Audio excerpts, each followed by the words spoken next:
Bueno, yo diría que en este momento, en estos meses y en estos años, economía, economía, economía, economía. Y paro, evidentemente, son los temas príncipes. Luego, evidentemente, hay muchísimos más, pero eso centra la información en toda Europa.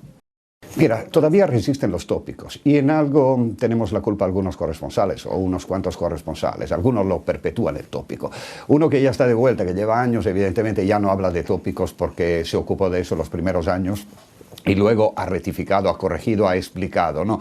Pero damos por sentado que, por ejemplo, italianos y españoles son muy parecidos. Hay italianos que dicen, añadimos una S al final de cada palabra italiana y estamos hablando español. Son las clásicas mentiras, ¿no? Los falsos amigos también en las palabras, a veces significan una cosa diametralmente opuesta. Y entonces se resisten los tópicos. Pero yo creo que ya hemos llegado a un grado de información medio donde el ciudadano medio, sobre todo el ciudadano que viaja, que es turista, al segundo viaje ya ha superado los tópicos y ya tiene el contacto con la población y con la realidad. Es decir, se hace camino al andar, todavía resisten muchos. Algunas situaciones y algunas costumbres probablemente. Te hago un ejemplo que siempre es polémico, el tema de los toros, ¿no?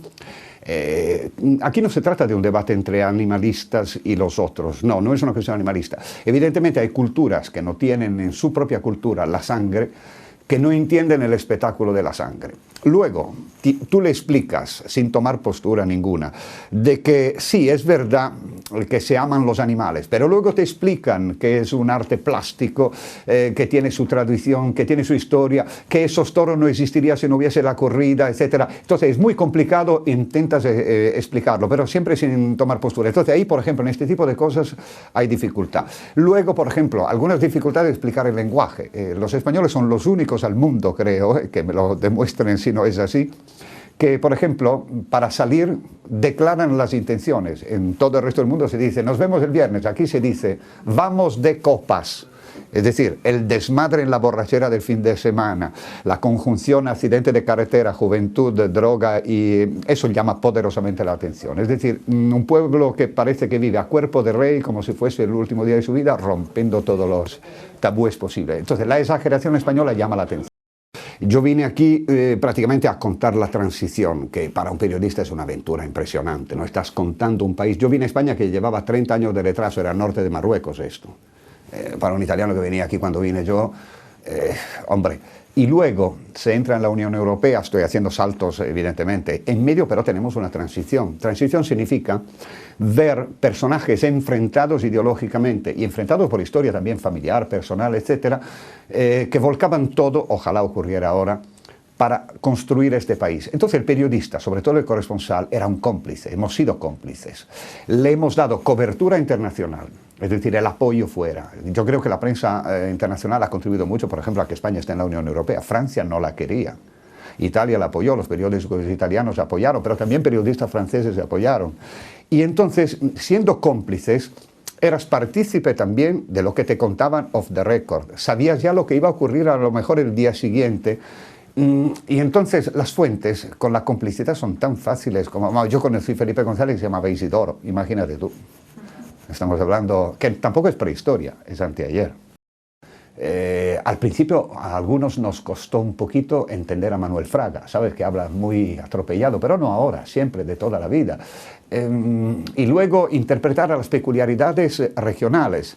Por ejemplo, para un italiano esto es muy peliagudo, porque el italiano nunca te dirá yo soy piemontés o soy laziale, siempre la referencia es la ciudad. España la tiene a la región.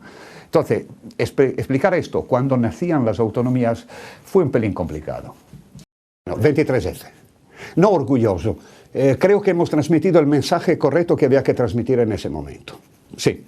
Es decir, mientras el secretario de Estado norteamericano, el general Alexander Haig, decía que era un asunto interno de España, yo creo que los corresponsales de todos los países hemos conseguido dar la imagen exactamente de lo que ocurría, del enorme riesgo que corría el país, y creo que también eso ha ayudado un pelín. Ahora, la mayor ayuda fueron las cámaras encendidas de televisión española, y fue el primer golpe retransmitido, que fue un golpe de opereta, pero peligrosísimo. Por supuesto, es decir, un periodista tiene que mantener un poco la capacidad del estupor permanente, ¿no? Es evidente que cuando una cosa la tienes asumida, el estupor ya se va. Y entonces lo que tienes que utilizar es el artificio de buscarle un ángulo diferente, para contar la misma historia, pero buscándole otra perspectiva. Es decir, la malicia del oficio, de la profesión. Yo lo intento, pero te digo una cosa, cuando una cosa la veo árida, dura, que me cuesta, vamos, que es rutinario contarla, prefiero irme a otra historia. Naturalmente que no sea la actualidad hay que contarla. Yo creo que somos espectadores, es decir, los que tenemos ya un cierto recorrido estamos mirando, hipotizando lo que puede ocurrir. Es un momento de grandísima incertidumbre, es un momento histórico, ¿no? Porque hay un cambio en la metodología. Tú piensas que yo vengo, repito, tampoco es hace mucho, es solo anteayer, de la lectura de los periódicos en plomo. Yo leo como Leonardo, al revés, especular. Y hoy lo tenemos todo virtual en una pantalla, es una revolución ya eso. Y eso revoluciona también no solo el aspecto exterior, la presentación, el envoltorio, también los contenidos. El contenido de hoy es mucho más rápido. Yo creo que todavía prefiero quedarme con el antiguo axioma que dice que la radio anuncia, la televisión enseña y los periódicos analizan, provocan la reflexión. Bueno, yo creo que Internet, por ejemplo, es el compendium de todo esto. Es decir, hay espacio para las 3, 4 facetas posibles. Lo que pasa es que todavía hay bastante desorden porque no tenemos las ideas claras. Y luego no tienen las ideas claras, sobre todo los inversores. A lo mejor los periodistas la tenemos un poco más clara de los que tienen que meter la pasta. Esto nace por un motivo muy sencillo, porque me lo han pedido. Me lo han pedido hace 11 años. ¿Quién fue? Juan Pedro Valentín, y luego Radio Nacional. Yo llevaba décadas haciendo análisis político, tertulias y cosas así, ¿no? Pero también por un motivo, porque he sido siempre un lector, yo creo que estoy haciendo el oficio que siempre me ha gustado hacer, y además me pagan, ¿no? Que es una frase muy oída, muy repetida, pero al mismo tiempo es que leo bastante en profundidad.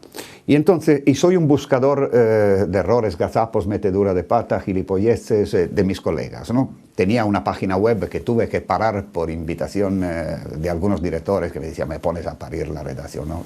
Está online, pero la dejé, ¿no? Bueno, de esa herencia de la lectura atenta me viene eso. Y además me viene bien porque indirectamente estoy diciendo que lean periódicos también. Es decir, estoy intentando fomentar dentro de mis espacios. Tengo 3 espacios, vamos, 1 de radio, 2 de televisión, y es un poquito eso, ¿no? Nada, es la curiosidad de leer a los demás y pedir a la gente que utilice el vehículo.